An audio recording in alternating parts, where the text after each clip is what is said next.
So you mentioned, we're going to get into your being a teenager. You mentioned you had a bar mitzvah. Yes. Was this still at the Riverdale Jewish Center? That's correct, yep.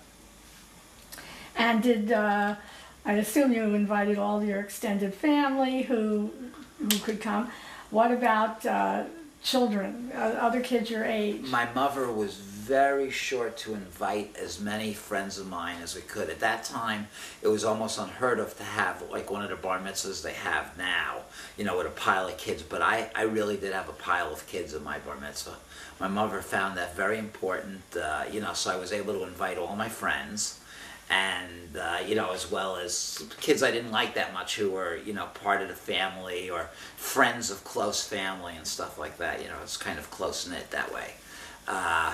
Yeah, but it was a pretty big bar mitzvah. And by then you were going to 141 for right. junior high school. Yes, yes. Did that expand your group of friends, being in a bigger school? You know, I started between 141 and then John F. Kennedy. I started to, you know, for the first time really, you know, meet black and Puerto Rican kids and stuff like that. And, you know, while there's still a lot of cultural differences, you know, me from Eastern European parents, you know, or a friend Juan Agasto from Ponce in Puerto Rico, or my friend Calvin Pinkney from Harlem, you know, is kind of, you know, we weren't tight. You know, even though they'd come to the house sometimes or something, you know, that was a little bit of a new and alien experience, I think, for me and my parents, you know. But I tried, you know. Did you ever discuss your parents with your friends? Or in school, was there ever any discussion of the Holocaust or what may have happened to people? You know, it's such a weird, it was such a weird time growing up. You know, if you think about it, I was in junior high, 141, between 1969 and 1972. I was at Kennedy between 72 and 75. I can't even remember one single discussion of the Holocaust. I would say that my time at 141, if there was any thought about anything other than, you know, basketball or girls or anything like that, it was about the Vietnam War, right? That seemed all-consuming. There was the Vietnam War, there was civil rights. You know, people would talk about that stuff, me included. I just didn't think in terms of the Holocaust, you know, being, you know, so... As you were going through junior high and high school, did your parents talk to you any further, or did you start asking them any questions? You know, still not yet.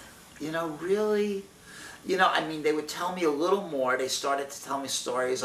As I was getting older, I don't know if it was in public school or in junior high school that I realized, well, my grandparents are dead. You know, I knew that already, that they weren't around, but I didn't know how they died. And at some point, I'm not sure when, I must have realized that they had been murdered, you know. You know, and I don't remember quite how I processed it. I think, you know, it was really in college that it all hit me like a ton of bricks, you know. But at that time, it just didn't, I didn't focus that way. You know, I was more, you know, if you asked me political questions or anything, you know, I was very supportive of the state of Israel. You know, and when Israel kicked behind in 1967, we were all like, yeah, you know. And, you know, when they had the Yom Kippur War in 73, you know, my father went to give blood, you know, that's all we could talk about in synagogue, right? It started right on Yom Kippur, you know. So, you know, I was slowly getting more of this consciousness about it, but it really took a lot of time. And I think it corresponds a lot to the fact that in the world out there, and I don't know, Martha, and I know I'm not supposed to bring you into the discussion, but I don't know what your experience has been with Holocaust survivors during the 60s and 70s. It's my sense that they didn't quite speak about it in the same way as they did later, you know? Well, there was nothing much in the media. Yeah. When the Diary of Anne Frank came out, did you Were you aware of that? No. Oh, now I'm remembering something. You know what came out, and it was one of the first inklings. I don't know what year it came out, but when The Sound of Music came out. Oh. Sound of Music, right? I think it was Sound of Music. 64. Was it 64? I must have seen it a little later, and I know I saw it in one of what they called showcase theaters at that time in Manhattan. You know, beautiful theater. And we must have seen it a little later, because I remember it very specifically. But I remember the scene where she's running down the road. Julie Andrews is running down the road with the guitar after she leaves the convent in Salzburg or Linz or wherever the heck it was. And my father looks at that and says, I was on that same road, looting people's houses, looking for food and clothing. I go, what? And, you know, I can't watch that movie anymore, but that was just a shock to me. And, you know, I don't know if I kept it internally too long. I think another shock to me was at some point the movie, you know, it's funny how these things kind of bring it out. But, you know, and again, movies that you think was safe. This is a whole nother discussion, but there was so little that it was safe to see with my father. You know, he couldn't watch anything with gunplay. You know, he couldn't watch anything about prisons, stuff like that. You know, so you'd think you'd go to see a safe movie like Sound of Music, and bam, that would come out. Another movie we saw was Fiddler on the Roof. And not the scene you might be thinking about where there's the pogrom, or the scene where they empty out the village at the end and all the people of Anatevka have to leave. But there's a scene in there where Tevye, you know, the main character of Fiddler on the Roof, is putting his daughter on a cattle car. I don't know if you remember that scene in the movie, but he's putting her on this very primitive train. The daughter that was going to join her boyfriend in Siberia. Exactly. And my father, he choked up. I couldn't believe it, you know. And again, I don't know how long that stayed with me, but obviously it stayed with me to this day. So, you know, I knew that was very powerful. Can't tell you what year, but I'm sure I was not in college yet. There was a television series, Holocaust. It wasn't very good, but it was the first breakthrough on television. Yeah. Were you aware of that? That was I was aware of that. That was huge. I remember that was very huge. It's hard to say when I saw it because I was in college between 75 and 79 and didn't have much access to a TV. But I do remember seeing it.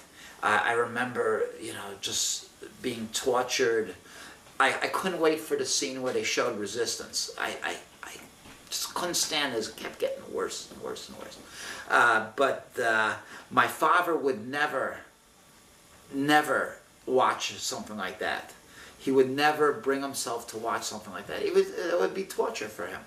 My mother, she would, if something like that was coming on, she would debate it, you know, or with herself, because she told me about these things later, and then I would, you know, this sometimes was later, but, you know, like in college, and I'd say, Ema, please don't watch it. Please don't watch it. Don't do that. You know, why are you doing that? You know this all. You don't have to see it. This is for people who don't know, you know. And sometimes she said I couldn't, or I walked out, and sometimes she would tell me, Arnie, I sat and watched it all. You know, yeah. To go back just a minute, when you were a child, you had this dread of walking past their room at night because you must have been frightened when they'd start screaming. Oh, I was terrified. Terrified. I was terrified. What about when your father burst out with these stories out of nowhere? Yeah. Did that scare you? I mean, what did you make of that? You know, first I was shocked, you know, and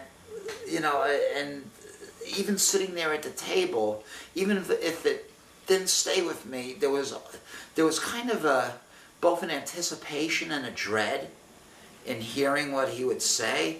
You know, and sometimes you'd almost get like that shiver that goes up your back or spine.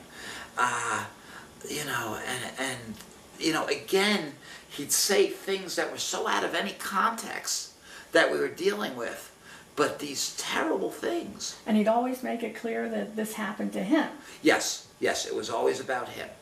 You know, and there were stories about him growing up, and there were stories about ghetto, and there were stories about, you know, Auschwitz and Ebensee. Again, they weren't that constant, but they were there. And don't get me wrong, even sometimes my father could tell a funny story, you know, from his childhood, or of, you know, even of something in Israel.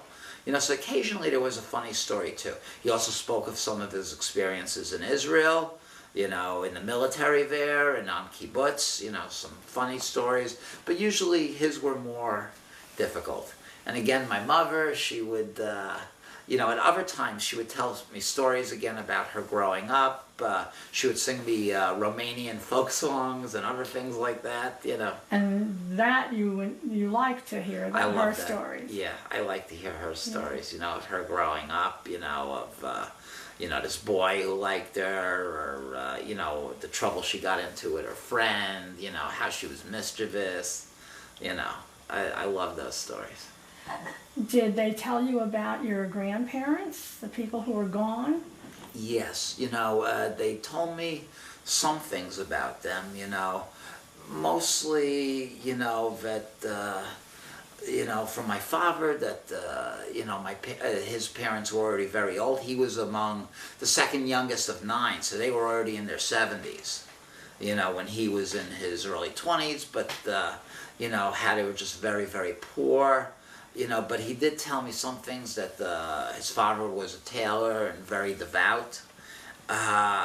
You know, that his mother just worked very hard between 9 kids in a little house with 2 rooms. This is when you were little. He would tell you these things. Yeah, yeah, yeah. But at that point, you didn't know what had happened to them. You just knew they weren't here.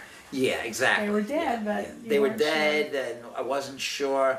And I knew about World War II. You know, I mean, there was combat and other things on TV, right. And at some point there was Hogan's Heroes, and that was pretty intense. And you know, I would say, look how funny they are. You know, the Germans and stuff. You know, and look at this.